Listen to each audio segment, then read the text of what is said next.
Сәлем қыз-келіншектер. Бүгін сіздермен бірге қазақтың ұлттық десерті жент тәттісін дайындап көретін боламыз. Бұл десерт өте жылдам дайындалады және де дәмі тіл ерезінде дәмді болып шығады.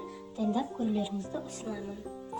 Жент тәттісін дайындау үшін ең алдымен бізге талқанымызға қант ұнтағын салып алудан бастаймыз.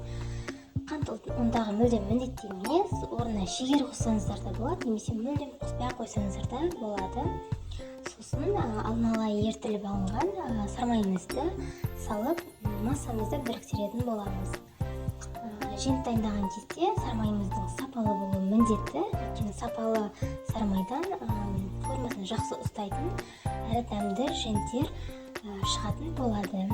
Осылай сармаймен біріктіріп алған соң зұбжоңкімізді салып, бұл массаны да біріктіретін боламыз. Жақсылап араластырып аламыз.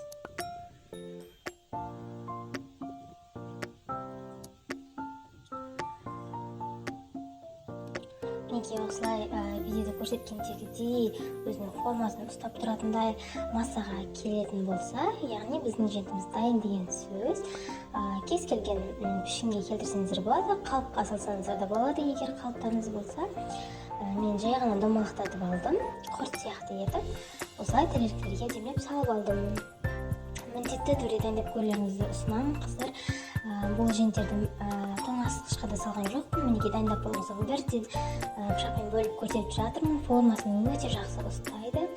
Дәмі де өте керемет. Каналға тіркеліп, лайк басып, комментарий қалдыруды ұмытпаңыздар. Ас болсын.